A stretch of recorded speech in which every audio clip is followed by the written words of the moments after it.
राधे राधे दोस्तों मेरे YouTube channel पर आपका हार्दिक स्वागत है। दोस्तों मेरे YouTube चैनल पर आप नए हैं तो सबसे पहले मेरे चैनल को सब्सक्राइब कीजिए, बगल में बेल आइकन उसको पुश कीजिए, जिससे मेरी नई नई वीडियो की नोटिफिकेशन आपको सबसे पहले मिलती रहे। दोस्तों आज हम बात करेंगे अक्षय तृतीया की पूजा विधि की और कथा की। आपको और आपके परिवार को अक्षय तृतीया की बहुत बहुत शुभकामनाएं। अक्षय तृतीया की पूजा विधि कैसे करनी चाहिए घर में और क्या कथा है, आज मैं वो आपको बताऊंगी। अक्षय तृतीया एक बहुत ही बड़ा त्यौहार है। अक्षय तृतीया को भगवान विष्णु लक्ष्मी की पूजा करनी चाहिए। अक्षय तृतीया को आखा तीज भी कहते हैं। इस दिन देवी लक्ष्मी और नारायण की पूजा की जाती है। सुबह जल्दी से उठें, ब्रह्म मुहूर्त में उठें और सुबह से नहा धो लें और अच्छे साफ सुथरे वस्त्र पहने। सफ़ेद, लाल, पीले में से कोई भी वस्त्र पहने, नीला काला वस्त्र बिल्कुल भी ना पहने। दोस्तों नहा धोने के बाद सबसे पहले हमें सूर्य को जल देना है, क्यों सूर्य हमारे सामने साक्षात भगवान के रूप में है, इसलिए सबसे पहले हमें सूर्य को जल अर्पित करना चाहिए। फिर उसके बाद अपने मंदिर में आइए और अपने भगवान विष्णु लक्ष्मी हैं, जो अन्य भगवान हैं जैसे कि कृष्ण भगवान है, लड्डू गोपाल है, जो भी भगवान हैं आपके पास, उनको नहलाइए धुलाइए और साफ वस्त्र पहनाइए और सुंदर वस्त्र बनाइए। अपने मंदिर को भी अच्छे से सजाइए। इस दिन बंधनवार भी लगाइए, अपने मंदिर में नया नया फूलों से खूब अच्छा सा सजाइए। सबसे पहले भगवान विष्णु लक्ष्मी को या तो आप पंचामृत से स्नान करवाइए या सादे जल से ही स्नान कराइए। जैसी आपकी इच्छा हो उस प्रकार करें, जैसी सुविधा हो उस प्रकार करें। स्नान कराने के बाद प्रतिमा को सूखे स्वच्छ कपड़े से पोंछकर यथास्थान स्थापित करें। फिर रोली व चंदन का टीका लगाकर अक्षत अर्पित करें। अक्षत मतलब चावल अर्पित करें।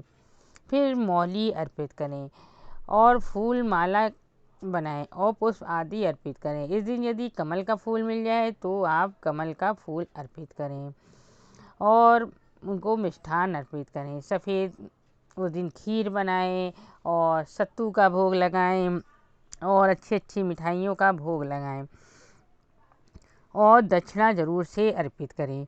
भगवान को तुलसी दल और नैवेद्य के रूप में मिश्री व भीगे चनों का भोग भी अर्पित करें। इस दिन खिचड़ी बनाएं और तुलसी का पत्ता डालकर उसे भगवान को जरूर से अर्पित करें। पान, लौंग, इलायची अर्पित करें। मीठा ना हो तो मीठा पान लगवाएं, उसमें चूना वगैरह मत लगाएं, चूना कत्था मत लगवाएं, मीठा पान अर्पित करें। पूजन के बाद अक्षय तृतीया की कथा है वो जरूर से सुननी चाहिए। धूप दीप से आरती करें। यथासंभव हो तो इस दिन एक ब्राह्मण को भोजन कराकर उन्हें दान दक्षिणा जरूर से दें और दिन भर माँ ओम नमो भगवते और माँ लक्ष्मी जी का स्मरण करते रहें, क्योंकि ये दिन माँ भगवान विष्णु और लक्ष्मी जी का दिन होता है। इस दिन लक्ष्मी जी धरती पर रहती हैं और हर चीज़ का बहुत ध्यान देना चाहिए। घर में साफ़ सुथरा रहना चाहिए। लक्ष्मी जी किसी भी समय आपके घर में प्रस्थान कर सकती हैं। अब हम आपको अक्षय तृतीया की कथा सुनाते हैं। बहुत समय की बात है, कुशावती नामक एक नगरी में महोदय नाम का एक वैश्य रहता था। सौभाग्यवश महोदय वैश्य को एक पंडित से अक्षय तृतीया के व्रत करने की विधि के बारे में पता चला। महोदय ने भक्ति भाव से विधि पूर्वक व्रत किया। व्रत के प्रभाव से महोदय वैश्य कुशावती का महाप्रतापी शक्तिशाली राजा बन गया। उसका खजाना हमेशा स्वर्ण मुद्राओं, हीरो जवाहरातों से भरा रहता था। राजा महोदय अच्छे स्वभाव का तथा दानवीर था। वह उदार मन से खुले हाथ से दान करता था और असहाय गरीबों की भरपूर सहायता करता था। एक बार राजा का वैभव और सुख शांतिपूर्ण जीवन देखकर दूसरे राजाओं ने उसकी समृद्धि का कारण पूछा। राजा ने स्पष्ट रूप से अपने अक्षय तृतीया व्रत की कथा कह सुनाई और कहा कि सब कुछ अक्षय तृतीया व्रत की कृपा से हुआ है। राजा से सुनकर उन्होंने अपने राज्य में जाकर विधि विधान सहित अक्षय तृतीया का पूजन व व्रत किया। तब प्रजा को भी ऐसा करने को कहा। अक्षय तृतीया के पुण्य प्राप्त से उनको सभी नगरवासी धन धान से पूर्ण होकर वैभवशाली और सुखी हुए। हे अक्षय तीज माता, जैसे आपने उस वैश्य को वैभव और राज्य दिया, वैसे ही अपने सब भक्तों को धन धान और सुख देना। सब पर अपनी कृपा बनाए रखना। ये थी अक्षय तृतीया की कथा। एक दूसरी छोटी सी कथा है, वह भी मैं आपको सुनाती हूँ। भविष्य पुराण में एक पौराणिक कथा बेहद प्रचलित है। कहा जाता है कि बहुत समय पहले धर्मदास नामक का एक वैश्य रहता था, जो बहुत दानी स्वभाव का था। एक दिन उससे अक्षय तृतीया के महत्व के बारे में पता चला। हर वैशाख मास के शुक्ल पक्ष की तिथि पर देवताओं और ब्राह्मणों की पूजा करने से तथा दान करने से अक्षय फल की प्राप्ति होती है।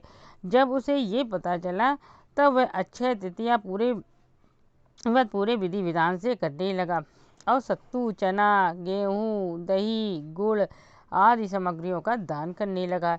इसी बीच उसकी पत्नी ने उसे काफ़ी मना किया, लेकिन वह नहीं माना और श्रद्धा भाव से अक्षय तृतीया का व्रत संपूर्ण किया। कुछ समय बाद उसकी मृत्यु हो गई और ये कहा जाता है कुछ दिन बाद उसका पूर्ण जन्म राजा के रूप में द्वारका के कुछ माटी नगर में हुआ था।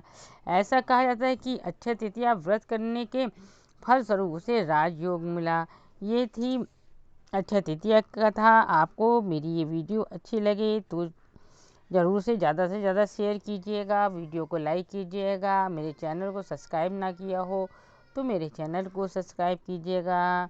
चलिए अगली वीडियो मिलते हैं। राधे राधे।